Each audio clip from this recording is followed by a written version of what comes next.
Ay po, bakit na ba naging balik Islam si Robin Padilla? Bakit nga ba? Dahil ang Islam ay totoo.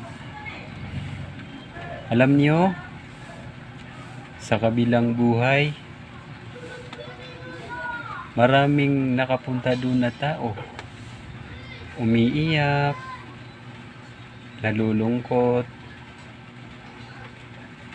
gustong bumalik sa mundong ito dahil hindi niya daw nahanap ang totoong reliyon.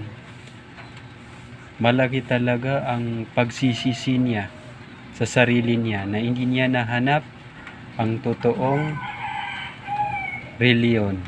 Ano ba yung totoong reliyon? Yung reliyon na Islam, yun ang totoo. Kung ako sa inyo, magbalik Islam na kayo. Yes, yun lang. Salamat.